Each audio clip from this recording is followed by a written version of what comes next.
Hello everyone, আমি রিয়া। আজকে আমি তোমাদের কাছে বেনারসের দ্বিতীয় দিনের সেকেন্ড পার্টের একটা ভিডিও নিয়ে চলে এসেছি। বেনারসের সেকেন্ড দিনের পার্ট 1-এর ভিডিও অলরেডি তোমরা দেখে ফেলেছ, আর ওই দিনকার এত জায়গায় ঘুরেছি, তাই জন্য আমি সেকেন্ড পার্টের আর একটা ভিডিও তোমাদের সঙ্গে আজকে শেয়ার করব।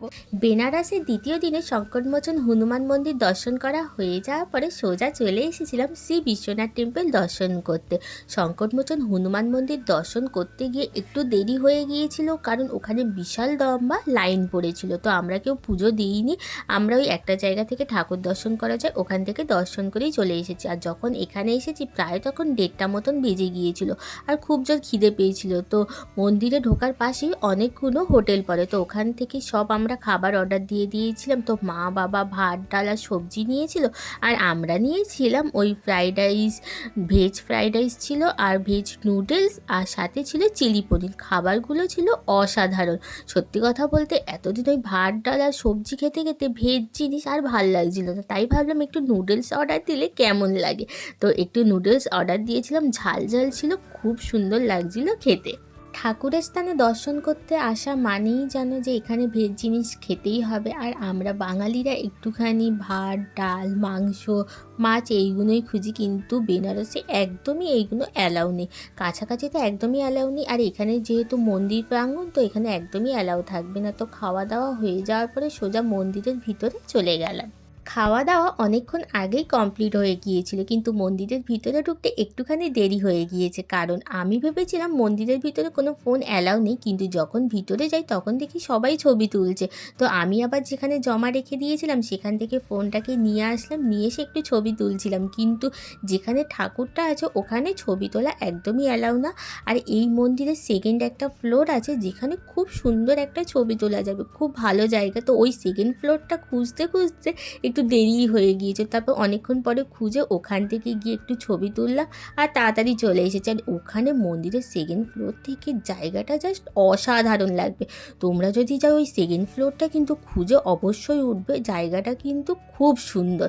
এরপরে আমরা সোজা চলে আসলাম রামনগর ফোর্ট, আর রামনগর ফোর্টটা খুব সুন্দর, বাইরে থেকে অসাধারণ লাগছিল। আর এই ভেতরে নাকি ঢুকতে গেলে 75 করে এক একজনের টিকিট, তো আমরা সবাই মিলে ওই 75 করে টিকিট নিয়ে ভিতরে গিয়েছিলাম। ভিতরে অনেক সুন্দর সুন্দর জিনিস আছে, আর ওর ভিতরে কোনো ফোন অ্যালাউ নেই, কারণ ওখানে যদি তুমি কোনো ছবি তোলো 500 টাকা করে তোমাকে ফাইন দিতেই হবে।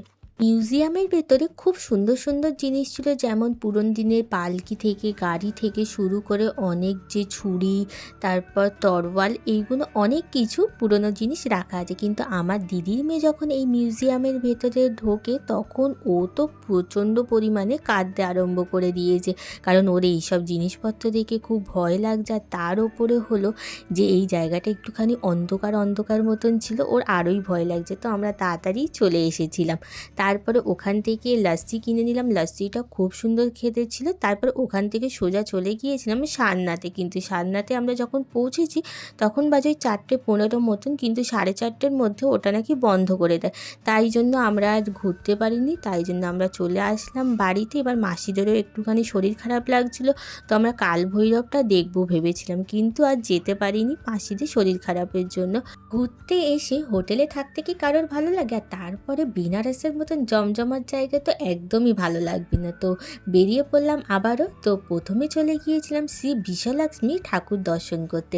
তো বিশালাক্ষ্মী ঠাকুর হলো 108টা সতীপীঠের মধ্যে একটা সতীপীঠ। তোমরা সবাই জানতে কাশী বিশ্বনাথ মন্দিরের পাশেই আমাদের একদম ওই গেস্ট হাউসটা ছিল, তো ওখান থেকে বেশিক্ষণ আসতে সময় লাগবে না। তো মন্দিরটা আমার প্রথম থেকেই দেখা হয়নি, তাই জন্য চলে গেলাম কাশী বিশ্বনাথ মন্দিরের ভিতরে। তো ঠাকুরটা তখনও দর্শন করিনি, আমরা মন্দিরের আশেপাশটা একটুখানি ঘুরছিলাম, আর ওখান থেকে সোজা চলে গিয়েছিলাম মণিকর্ণিকা ঘাটে। তো মণিকর্ণিকা ঘাটে গিয়ে তো একটা অন্যরকম ফিলিং হচ্ছিল যে এই সময় একটা শ্মশান ঘাটে এসেছি, একটা ভয় ভয়ও লাগছিল। তো আমরা ভেবেইছিলাম যে সন্ধেবেলায় যখন বেরিয়েছি আমরা চলে যাব কাল ভৈরব মন্দিরে পুজো দিতে। তো রাস্তায় অনেককে জিজ্ঞেস করতে করতে ফাইনালি আমরা কাল ভৈরব মন্দিরে চলে গেলাম। তো যেহেতু একটা কথাই ভাবছিলাম যে আসার সময় একদম দর্শন করা হয়নি, তো মাসিদের শরীর খারাপ লাগছিল, তো রাত্রিবেলা একদম যাব মন্দিরটায় পুজো দেওয়ার জন্য।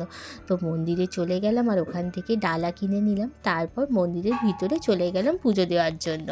যখন প্রথম যাই তখন দেখি লাইনটা একটু কম ছিল, তারপর যখন পুজোর ডালা কিনি তারপরে দেখি লাইনটা বিশাল ভিড় হয়ে গিয়েছিল। তাই জন্য মন্দিরের পিছনে আর একটা দরজা আছে, সেই দরজাটা খুলে দিয়েছিল পুজো দেওয়ার জন্য। তো ওখানে লাইনটাও কম ছিল, তাই তাড়াতাড়ি পুজো দেওয়া হয়ে গিয়েছিল। তো রাস্তার পাশে দেখছিলাম অনেক দোকান আছে, তো ওখান থেকে একটা কাল ভৈরবের একটা দরজায় লাগাই সেইগুলো একটা কিনে নিলাম। তারপর ওখান থেকে সোজা রিক্সা ধরে চলে আসলাম গোধুলিয়া চকের কাছাকাছি।